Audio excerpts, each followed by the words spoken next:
শিক্ষা সহজের আজকের পর্বে আমরা আলোচনা করব দশম শ্রেণীর বাংলা টেক্সট পোষণে পাঠ্য আশাপূর্ণা দেবীর জ্ঞানচক্ষু গল্পের বিষয়বস্তু।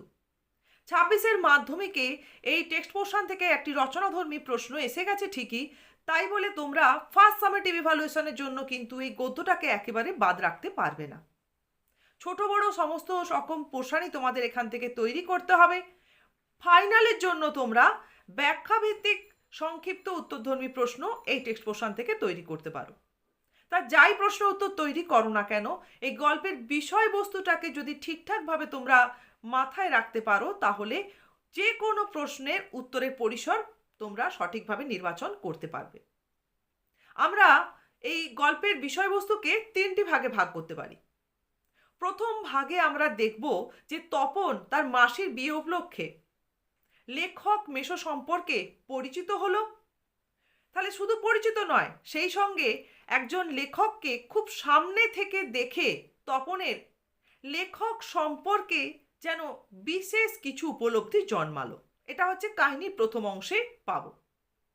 তাই বিশেষ উপলব্ধির মধ্যে আমরা দেখব যে টেক্সট পোর্শনের লাইনগুলি রয়েছে যে লেখক মেশোর মধ্যে সেরকম কিছু উল্টোপাল্টা নেই, অর্থাৎ তপনের বাবা কাকু মামারা যেমন মানুষ, লেখক মেশো একজন মানুষ, বা আর 4-5টা সাধারণ মানুষ যা যা কাজ করে থাকেন লেখক মেশোকেও তপন সামনে থেকে সমস্ত কিছু করতে দেখে মনে করল যে লেখকেরা আকাশ থেকে খসে পড়া কোনো জীব নন, তপনের মতোই মানুষ।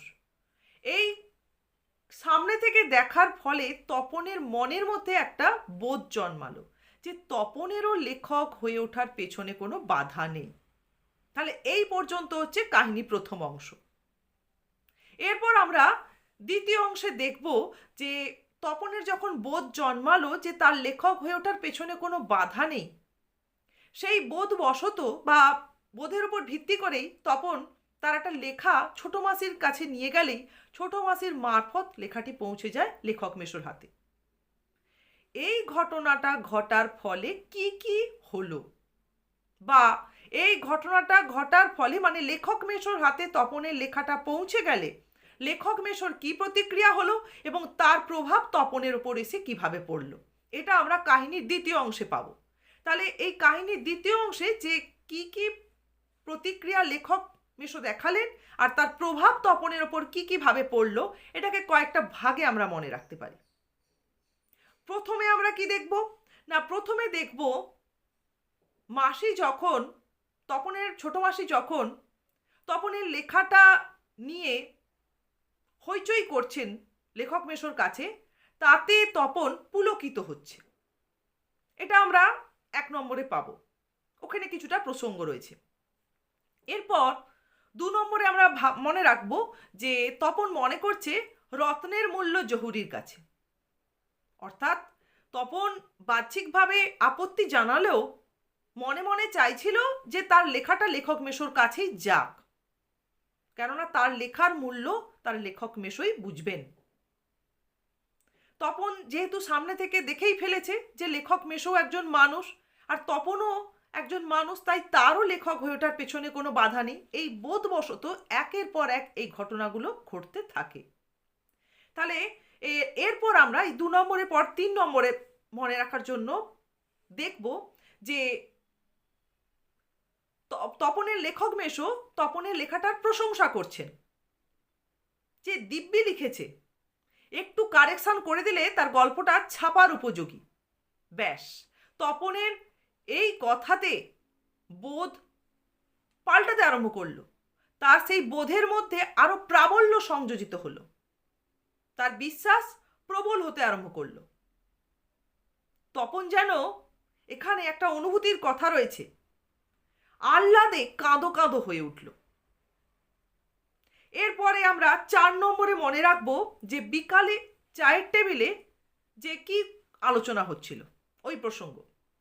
সেখানে দেখা যাচ্ছে সকলের উপহাস বা হাসাহাসিকে উপেক্ষা করে তপনের লেখক মেশো তপনের লেখার বিষয়বস্তু নির্বাচন নিয়ে প্রশংসায় পঞ্চমুখ হচ্ছেন।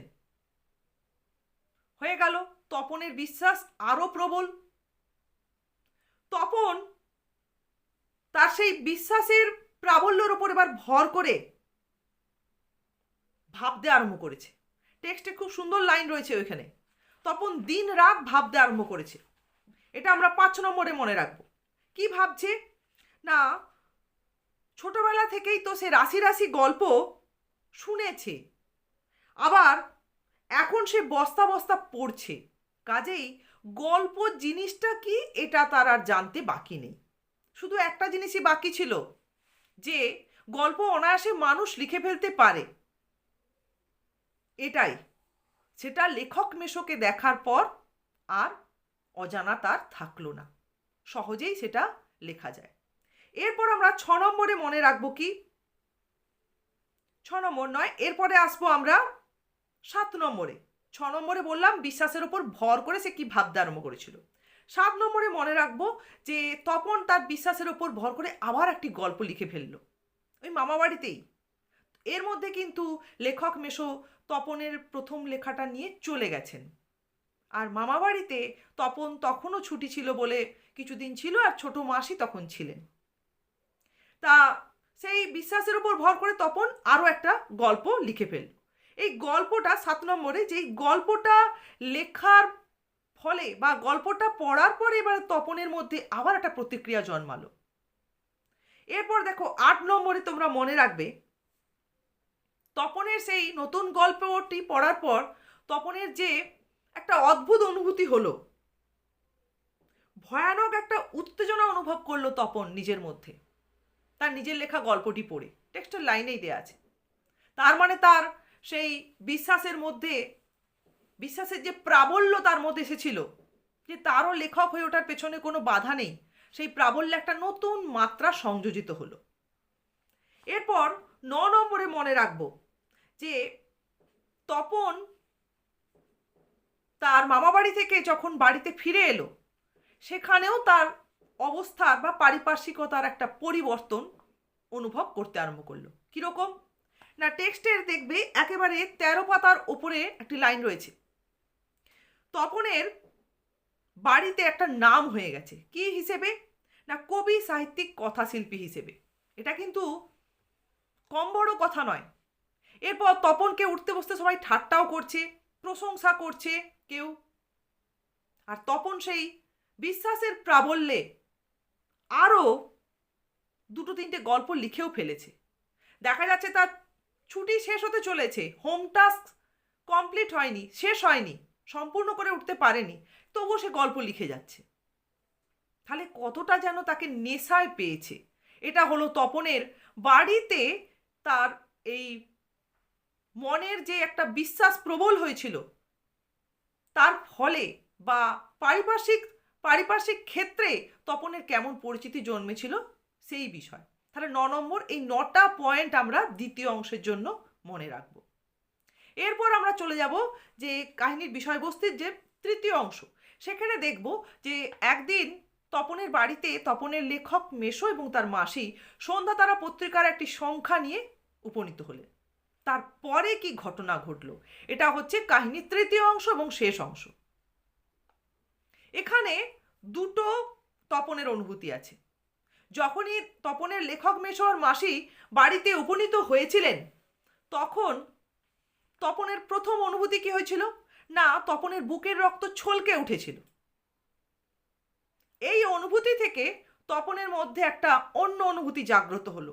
একদম শেষ অংশে গিয়ে তপনের অনুভূতিতে আমরা পাচ্ছি কি না, তপনের মনে হচ্ছে যে সেই দিনটা ছিল তপনের জীবনের সবচেয়ে দুঃখের দিন। তাহলে এই দুটো অনুভূতির মধ্যবর্তী সময় কি ঘটলো, কি ঘটলো, এটা হচ্ছে গল্পের শেষ অংশের বিষয়বস্তু শেষ অংশে আমরা পাবো। তাহলে এখানে আমরা কি দেখব, তপনের যে বুকের রক্ত ছলকে উঠেছিল, তপন যেটা হতে পারে না সেটাই হয়েছে, হবে নয়, হয়ে গেছে। কেননা তপন দেখছে যে সেই পত্রিকার তার গল্পের নাম প্রথম দিন রয়েছে, সূচিপত্রে তার নামটিরও উল্লেখ রয়েছে, বাড়ির সকলের হাতে তার পত্রিকা ঘুরছে, সকলেই প্রশংসা করছে, আবার লেখক মেশোরও প্রশংসা আসছে, কেননা তিনি গল্পটি ছাপিয়ে দেওয়ার ব্যবস্থা করেছেন। তপন বেশ খুশিতেই আছে, একটা অলৌকিক ঘটনা, যেটা হতে পারতো না সেটাই ঘটে গেছে। এরপর এলো একটা অন্য প্রসঙ্গ, কারেকশানের প্রসঙ্গ। কারেকশানের প্রসঙ্গ আসতেই দেখা গেল কিছু অন্য ধরনের মন্তব্য উপস্থাপিত হলো সেখানে। তার তপনের বাবা, তার কাকু, তাদের কাছ থেকে, তাদের মন্তব্য থেকে উঠে এলো। এখানে আমরা তপনের বাবা আর মেজ কাকুর মন্তব্য পাবো যে এরকম একজন লেখক মেশো ছিল বলেই তপনের লেখাটা ছাপা হলো। তপনের লেখার ধন্যি ধন্যি হচ্ছে ঠিকই, লেখক মেশোরও ধন্যবাদ সবাই করে চলছেন প্রতিনিয়ত। এরপর এই কারেকশানের প্রসঙ্গটা আসতেই তপন এই গল্পটা ছাপা হয়ে এলে মনে মনে যেভাবে ভেবে রেখেছিল তার আহ্লাদ জন্মাবে সকলের কাছে, সেটাই যেন কোথায় একটা ভাটা অনুভব করলো। যাক, এরপরে তপন তার এই অংশটাকে তোমরা এভাবেই ঘটনাগুলো দিয়ে পরপর মনে রাখবে। তপনের গল্পটা যখন তপন হাতে পেল, তার মায়ের কথায় যখন পড়তে আরম্ভ করলো, তপনের তখন সত্যিকারের বিষয়টা বোধগম্য হলো। তখন তার অনুভূতি একদম যেন আকাশ থেকে পাতালে পড়তে আরম্ভ করলো। দেখলো একটু আধটু কারেকশন নয়, তার লেখক মেশো দক্ষ হাতে পুরো গল্পটাকে আগাগোড়া কারেকশন করেছেন। তপন তার নিজের লেখা খুঁজেই পেল না। তপন পড়তে পারল না, বোবার মতো বসে থাকলো। কিন্তু বাড়ির লোকের তাড়া খেয়ে, বিশেষত মায়ের তাড়া খেয়ে পড়তে বাধ্য হলো। এরপর শেষ হলে পড়া, তপন সে পত্রিকা রেখে চলে যায় ছাদে। তখনই তপন প্রকৃত সত্যটা বুঝতে পারে যে কোনোভাবেই সে লেখা তার নয়, যে লেখার প্রশংসা সবাই বাড়ির ভেতরে করছে। তপন তখন নিজেকে যেন হারিয়ে ফেলে এবং সেই দিনটিকে তার জীবনের চরম অপমানের, চরম দুঃখের বলেই মনে হয়েছিল। অলৌকিক ঘটনা ঘটেছিল ঠিকই, কিন্তু সেই অলৌকিক ঘটনা তপনের মনের মধ্যে একটা বিষাদপূর্ণ অনুভূতি নিয়ে এলো। আনন্দের অনুভূতি আর অনুভব করতে পারলো না। ব্যাস, এটা নিয়ে আমরা এই শেষ অংশের বিষয়বস্তু হিসেবে মনে রাখবো। গল্পের শেষ অংশের বিষয়বস্তুর মধ্যে এটাই আমরা পাবো। এরপর যেটা গল্পের সিদ্ধান্তমূলক দিক, একদম শেষ অংশে আমরা দেখব তপন সিদ্ধান্ত নিচ্ছে, সংকল্প করছে সেই চরম দুঃখের মধ্যেও, যে এরপরে যদি সে কখনো গল্প লেখে তাহলে সে নিজেই সেটা ছাপানোর ব্যবস্থা করবে। যদি তাতে ছাপা নাও হয় তাতেও কিন্তু তপনের কোনো দুঃখ থাকবে না। তাহলে এভাবে যদি আমরা লেখক মেশোর সঙ্গে পরিচিত হওয়া এবং লেখক মেশোকে দেখে তপনের উপলব্ধি হওয়া যে তপনের লেখক হয়ে ওঠার পেছনে কোনো বাধা নেই, এটা ছিল প্রথম অংশে। এবং দ্বিতীয় অংশে তপনের একটা লেখা গল্প মাসির মারফত লেখক মেশোর হাতে পৌঁছে যাওয়ার পর কি কি ঘটনা ঘটেছিল, সেই অংশটা দ্বিতীয় অংশে মনে রাখবো। এরপর আমরা শেষে দেখব তপনের লেখাটা যখন সত্যি তার মাসি মেশো একটি পত্রিকায় ছাপানোর পর নিয়ে তার বাড়িতে উপনীত হন, তখন কি ঘটনা ঘটেছিল। সেখানে তপনের যে অনুভূতি সেটা একদম মানে চরম থেকে কোন তলানিতে গিয়ে কিভাবে ঠেকলো, তপন কি সিদ্ধান্ত নিতে বাধ্য হলো। এভাবে আমরা যদি এই টেক্সট পোর্শনটির বিষয়বস্তুকে মাথায় নিতে পারি তাহলে আশা করছি তোমরা টেক্সটটাকে এভাবেই যখন বুঝে পড়বে তখন লাইনগুলো কিন্তু কোন অংশে কি তপনের অনুভূতি ছিল, কোথায় লেখক মেশকের কোন মন্তব্য তপনের মনের মধ্যে কোন প্রাবল্য নিয়ে এসেছিল, সেগুলো কিন্তু ঠিকঠাকভাবে মাথায় রাখতে পারবে আর উত্তরের জায়গাটাও সঠিকভাবে নির্বাচন করতে পারবে। এর পরের একটি পর্বে আমরা এই টেক্সট পোর্শনের পর থেকে সম্ভাব্য যে 3 নম্বরের প্রশ্ন উত্তর সেগুলো আলোচনা করব।